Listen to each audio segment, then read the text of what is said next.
ఇంకా కొనసాగుతూనే ఉంది. తాజాగా టీఎంసీ ఎంపీ కళ్యాణ్ బెనర్జీపై దాడి జరిగింది. వాస్తవానికి మమతా బెనర్జీ అధ్యక్షతన నిన్న కొత్తగా ఎన్నికైన 80 మంది ఎమ్మెల్యేలతో సమావేశం షెడ్యూల్ చేశారు. కానీ కొన్ని కారణాల వల్ల అది క్యాన్సిల్ అయినట్లుగా తెలుస్తోంది. అంటే ఎక్కువ మంది గైర్హాజరు కావడం వల్లే క్యాన్సిల్ అయింది అంటూ ఉన్నారు. సార్, అసలు టీఎంసీలో ఏం జరుగుతోంది? టీఎంసీలో అసమ్మతి రాగం ఏదైనా స్టార్ట్ అయింది అనుకోవాలా? టీఎంసీలో అసమ్మతి రాగం కన్నా బెంగాల్లో ఆపరేషన్ లోటో స్టార్ట్ అయిందని అనుకోవాలి. ఎందుకంటే ఈ 12 yearsలో అంటే 2014లో బీజేపీ అధికారంలోకి వచ్చాక ప్రతిపక్షాలను లేకుండా చేయాలి. ఎందుకంటే వాళ్ళు బహిరంగంగా అయిపోయారు కదా, కాంగ్రెస్ ముక్త భారత్ మా లక్ష్యమని. ఒక దేశంలో ఒక రాజకీయ పార్టీని లేకుండా చేస్తామని భారతదేశ స్వతంత్ర భారతదేశ చరిత్రలో బహుశా ఫస్ట్ టైం ఒక పార్టీ అలా ప్రకటించి ఉండాలి, మేము ఒక పార్టీని దేశంలో లేకుండా చేస్తామని. ఇక్కడ గతంలో నా ప్రధానమంత్రులు అధికార పార్టీలు బలమైన ప్రతిపక్షాన్ని కోరుకున్నారు. ఎందుకంటే బలమైన ప్రతిపక్షం ఉంటేనే తమ తప్పులు ఎత్తి చెప్తారు, తాము సరి చేసుకోవచ్చు అనే వైఖరి ఆ రోజుల్లో తీసుకున్నారు. ఆ రోజుల్లో రెస్పెక్ట్ ఇచ్చారు ప్రతిపక్షానికి కూడా. సో కానీ ఇప్పుడు 2014 తర్వాత ప్రతిపక్షాలను ఎలా దెబ్బతీయాలి, ఇందులో అనేక రకాల టూల్ కిట్ ఎమర్జ్ అయింది. ఒకటి, ప్రతిపక్ష పార్టీలను నిట్ట నిలువన చీల్చాలి. ఇది ఫస్ట్ మెథడ్. మీకు మహారాష్ట్రలో శివసేన ఎన్సీపీలను చీల్చిన పద్ధతి కానీ ఇది ఒక క్లాసిక్ ఎగ్జాంపుల్. అంటే పార్టీలను చీల్చాలి. సో మీకు రెండవది, పార్టీల నుంచి పెద్ద ఎత్తున డిఫెక్షన్స్ను ప్రోత్సహించాలి, ఫిరాయింపుల్ని. పార్టీలో డిఫెక్షన్స్ను మీకు దేశమంతటా బీజేపీ ప్రోత్సహించింది. మీకు ఆంధ్రప్రదేశ్లో తెలుగుదేశం నుంచి ఎంపీలను తీసుకున్నారు, బెంగాల్లో ఎమ్మెల్యేలను తీసుకున్నారు, మీకు కర్ణాటకలో, మధ్యప్రదేశ్లో, హిమాచల్ ప్రదేశ్లో మీరు చూడండి ఎన్ని రాష్ట్రాల్లో తన ప్రత్యర్థి రాజకీయ పార్టీల నుంచి ఎమ్మెల్యేలను తీసుకోవడము, అక్కడ ప్రభుత్వాన్ని కూల్చడము లేదా ప్రభుత్వాలు కూలుస్తామన్న ఇబ్బందులు తేవడము రెండవది.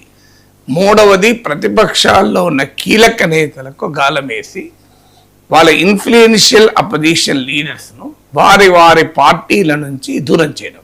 మధ్యప్రదేశ్లో జ్యోతిరాదిత్య సింధియా విషయంలో చూసాం, పంజాబ్లో కెప్టెన్ అమరేందర్ సింగ్ విషయంలో చూసాం, బెంగాల్లో శువేందు అధికారి, అస్సాంలో హేమంత్ బిశ్వా శర్మ, సర్వానంద్ సోనోవాల్, ఇలా మీరు లిస్ట్ తీస్తే అంతటా కనబడతారు మనకు. చూడండి మీరు.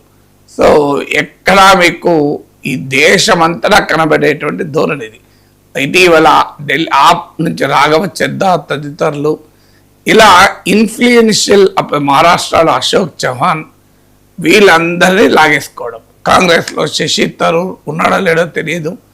సో ఇలా ఇన్ఫ్లుయెన్షియల్ లీడర్స్ ఇన్ అపోజిషన్ను తమ వైపు తిప్పుకొని అపోజిషన్ను నిర్వీర్యించండి. ఇది మూడవది. నాలుగవది, అపోజిషన్ పాలిత ప్రభుత్వాలు కూల్చేయడం అవకాశం ఉంటే. ఇప్పుడు మధ్యప్రదేశ్లో కూల్చారు కదా, మధ్యప్రదేశ్లో కమల్నాథ్ నాయకత్వంలో కాంగ్రెస్ ప్రభుత్వం ఉంటే వాళ్ళ పార్టీలో తిరుగుబాటు ప్రోత్సహించి వాళ్ళ ఎమ్మెల్యేలు లాగేసుకొని వాళ్ళ మళ్ళీ ఎన్నికల ద్వారా మళ్ళీ తమ పార్టీ ఎమ్మెల్యేలుగా గెలిపించుకొని అక్కడ ప్రభుత్వాన్ని కూల్చేశారు. ఐదవది, ప్రతిపక్ష పాలిత ప్రభుత్వాన్ని కూల్చలేకపోతే వారిని గవర్నర్ల వ్యవస్థ ద్వారా తీవ్రమైన ఇబ్బందులకు గురి చేసి వాళ్ళు ప్రజల్లో అన్పాపులర్ కాయేలా చేయడం. అంటే వారు తాము కోరుకున్నది ప్రజలకు చేయలేకుండా చేయడం. అది ఢిల్లీలో చూసాం, తమిళనాడులో చూసాం, కేరళలో చూసాం, బెంగాల్లో చూసాం, తెలంగాణలో చూసాం. దేశమంతా జరిగేటువంటి fifth method of kill opposition. So ఈ కిల్ అపోజిషన్ స్ట్రాటజీలో ఐదవ మెథడ్. ఆరో మెథడ్ ఏంటంటే అపోజిషన్ దేశద్రోహులుగా, హిందూ ద్రోహులుగా, ట్రైటర్స్గా, బిట్రేయర్స్గా ప్రజల ముందు తమ అనుకూల మీడియా, గోధీ మీడియా అంటారు, గోధీ మీడియా ద్వారా, సోషల్ మీడియా ద్వారా భయంకరమైన దాడులు చేయడం. ఇప్పటికీ మీరు చూడండి, మీకు రాహుల్ గాంధీ చైనా ఏజెంట్ అని, కాంగ్రెస్ పార్టీ చైనా పార్టీ అని. విచిత్రం ఏంటంటే అధికారంలో ఉన్నప్పుడు పార్టీల మధ్య సంబంధాలు ఉంటాయి. చైనా కమ్యూనిస్ట్ పార్టీ డెలిగేషన్ వచ్చి భారతీయ జనతా పార్టీ నాయకులతో సమావేశమయ్యారు, ఆర్ఎస్ఎస్ ఆఫీస్కు వెళ్ళారు. మరి వాళ్ళు అప్పుడు బీజేపీని చైనా ఏజెంట్ అనొచ్చా మనం? కానీ ఒక ప్రధాన ప్రతిపక్ష పార్టీని చైనా ఏజెంట్ అని, ప్రధాన ప్రతిపక్ష నేతను చైనా ఏజెంట్ అని బహిరంగంగా అటాక్ చేయడం, తమను అది అపోజిషన్ వాళ్ళను ప్రజల ముందు దెబ్బతీసేయడం. ఆరవది అపోజిషన్ లీడర్ల వెనకాల సిబిఐ, ఈడీ, ఐటీ పంపించడం. మీరు చూడండి, ఎన్నికలు ఇలా అయిపోయి అలా విజయం పైన ఈడీ, సిబిఐ దాడులు మొదలయ్యాయి. మీరు గమనిస్తే అప్పటిదాకా ఆగారు, ఎన్నికల వరకు, ఎన్నికలైపోయాయి మొదలు పెట్టారు. సో ఇలా మీకు ఎక్కడ మీకు ఈడీ కన్విక్షన్ రేట్ ఏమో నెగ్లిజిబుల్. ఈడీ, సిబిఐ పెట్టిన కేసుల్లో అత్యధిక కేసులు ప్రతిపక్ష నేతలపైన, మీ లెక్క తీయండి.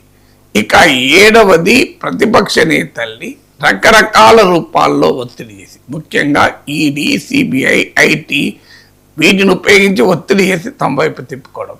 అందులో బెంగాల్లో శివేంద్ర అధికారి, అస్సాంలో హేమంత్ బిశ్వ శర్మ, మీకు ఈ రకంగా తీసుకుంటే మహారాష్ట్రలో అశోక్ చౌహాన్, వీళ్ళంతా అవినీతి చరిత్ర ఉన్న నాయకులు. వాళ్ళ వెనకాల పైన సిబిఐ కేసులు ఉన్నాయి, ఈడీ కేసులు ఉన్నాయి. వాళ్ళు ఆ కేసులకు భయపడి బీజేపీలో చేరి బీజేపీ నాయకులుగా రూపాంతరం చెందడం. సో ఇలా ఎన్ని రకాల పద్ధతుల్ని అనుసరించాలో. 8వది అపోజిషన్కు వనరులు లేకుండా చేయడం. మీకు బాండ్స్, ఎలక్టోరల్ బాండ్స్ ఇప్పుడు సుప్రీంకోర్టు కొట్టేసింది, కానీ ఎలక్టోరల్ బాండ్స్ ఒక ఉదాహరణ కదా. అధికార పార్టీకి మాత్రమే డబ్బులు ఇచ్చేలా, విరాళాలు ఇచ్చేలా, ప్రతిపక్ష పార్టీలకు ఇవ్వకుండా చేసేలా ఆ స్కీమ్ డిజైన్ చేస్తే ఆఖరికి సుప్రీంకోర్టు కూడా కొట్టివేసింది. 9th పద్ధతి ఏంటంటే అపోజిషన్ లీడర్లను వీలైతే ఎన్నికల్లో కూడా పోటీ చేయకుండా చేయడం. పాకిస్తాన్లో ఇమ్రాన్ ఖాన్ని చేశారు, మీకు ఇతర దేశాల్లో చేస్తారు. మన దగ్గర కూడా ఒక ప్రయత్నం చేశారు రాహుల్ గాంధీ పైన.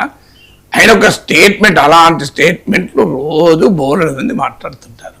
కానీ రాహుల్ గాంధీని అందరి ఇంటి పేరు వెనకాల మోడీ ఎందుకు అని ఉంటుంది అనే ఒక చిన్న అంశం తీసుకొని 2 ఏళ్ల పాటు అతనికి జైలు శిక్ష విధించారు. అంత నేరం అది, 2 ఏళ్ల జైలు శిక్ష. సో ఇంతకన్నా ఘోరంగా తిట్టుకోలేదు రాజకీయ నాయకులు దేశంలో. కానీ ఎందుకు వేశారంటే మీకు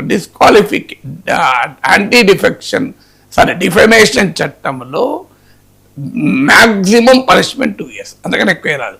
మనం మ్యాక్సిమం పనిష్మెంట్ ఎందుకు వేసారంటే డిస్క్వాలిఫికేషన్కు మినిమం పనిష్మెంట్ 2 years ఉండాలి. 2 years కనీస శిక్ష ఉంటే వాళ్ళు డిస్క్వాలిఫై అయిపోతారు. అలా ఆయనను పార్లమెంట్ నుంచే డిస్క్వాలిఫై చేయించేసి ఆయన ఈ బంగ్లా కూడా ఖాళీ చేసి రోడ్డు మీద పడేశారు కదా. అప్పుడు ఆయన రాయబరీలో మళ్ళీ గెలిచి వచ్చాడు అనుకోండి. సో ఇలా ఇది 9వది. 10వది ఏంటంటే అపోజిషన్ను వ్యతిరేకంగా పొత్తుల్ని అపోజిషన్లో ఉండి అపోజిషన్లో ఉండి కోవట్లుగా పనిచేయడం, అపోజిషన్లోనే ఉండి బీజేపీకి అనుకూలంగా మాట్లాడించడం, అపోజిషన్లోనే ఉండి వాళ్ళ పార్టీకి వ్యతిరేకంగా మాట్లాడడం. ఇప్పుడు శశి థరూర్, సల్మాన్ ఖుర్షీద్ ఇలాంటి వాళ్ళందరూ చేసే పనులవే కదా. వాళ్ళకి ఇష్టం లేకపోతే ఆ పార్టీ వదిలేసి వెళ్ళిపోవచ్చు, ఇబ్బంది ఏమీ లేదు, తప్పేం లేదు. కానీ కాంగ్రెస్లోనే ఉంటారు, రోజు కాంగ్రెస్ని తిడుతూ ఉంటారు. సో ఇలా 10 రకాల పద్ధతులు చేసి, అంటే ఓవర్ట్ ఆపరేషన్స్ అన్ని రకాల ఆపరేషన్ చేస్తున్నారు. ఇప్పుడు బెంగాల్లో కూడా అదే జరుగుతుంది. ఇప్పుడు 60 మంది ఎమ్మెల్యేలు రాలేదు 80 మందిలో. అంటే వాట్ డస్ ఇట్ ఇండికేట్?